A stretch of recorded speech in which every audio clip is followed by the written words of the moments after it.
Welcome to Profit Mindset, the place where smart ideas meet real-world impact.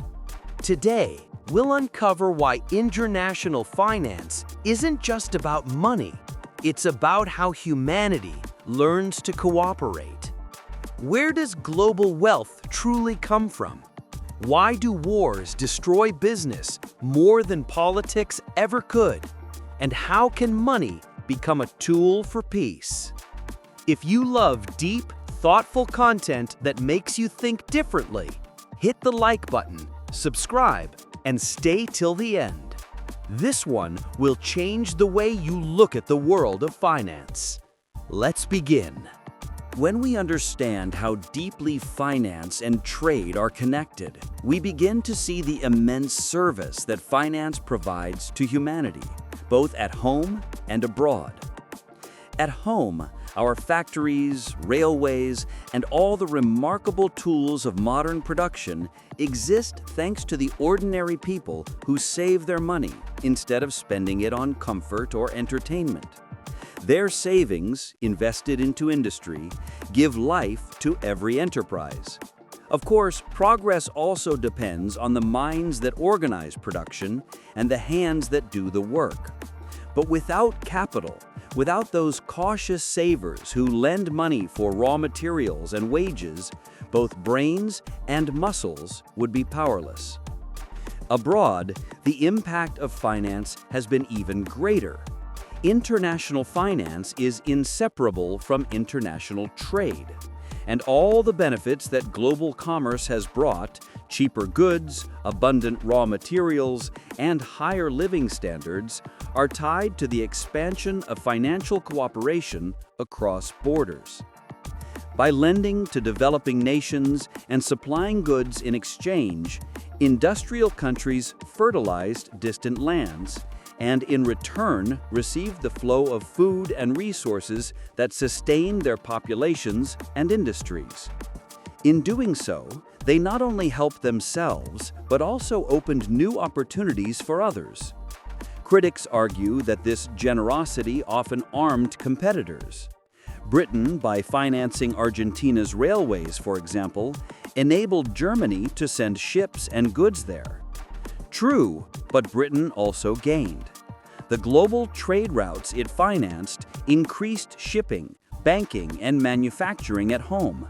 Even as rivals grew stronger, they became customers too. A richer world is a better market for everyone. Trade, at its heart, is simply an exchange of goods and services. Nations grow wealthy by buying and selling to one another. If Germany or America prospered, Britain prospered with them. It is unrealistic to expect other nations to remain idle so that one might keep its industrial monopoly. International finance is, first and foremost, the handmaid of trade. Just as two neighbors benefit by exchanging what each can produce best, two nations benefit even more when they specialize according to their climates and resources. Through investment abroad, English capital allows people in a cold, rainy island to enjoy the fruits of tropical lands: tea, sugar, coffee, cotton, fruit, and affordable food. Without global trade and finance, such abundance would be impossible. Together, they make sure that human labor and raw materials are used where they are most productive, maximizing the world's output and comfort. But beyond material gain, international finance is also a great educator and potentially a peacemaker.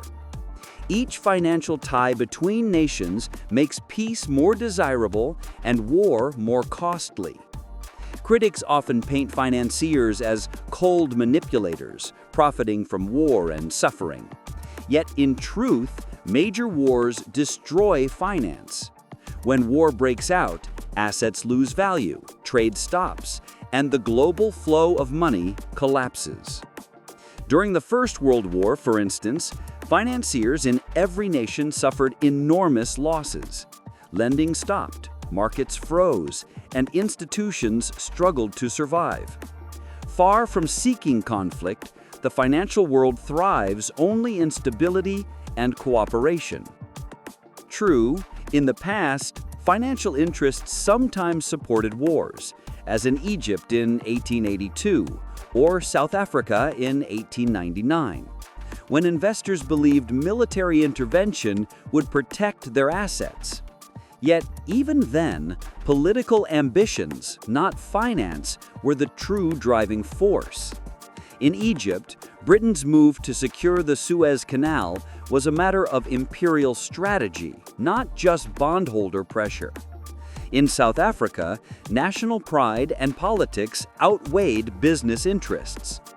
So while finance may occasionally serve as a convenient excuse for war, it rarely commands the policy itself. In reality, international finance has far less influence on diplomacy than many imagine. Its real achievement lies elsewhere, in accelerating the growth of global wealth by channeling savings from developed nations into the productive use of developing ones. Thanks to this flow of capital, deserts have become fields, ports have been built, and millions lifted out of poverty. Of course, humanity has not yet solved the problem of fair distribution. The growing wealth of the world often highlights inequality. But even so, the progress made in comfort, opportunity, and cooperation cannot be denied. In short, finance, when left to its natural course, is peaceful, practical, and profoundly international. It seeks stability, not conflict. It binds nations together through shared interests, teaching them that prosperity is mutual, and that in a connected world, war pays no one.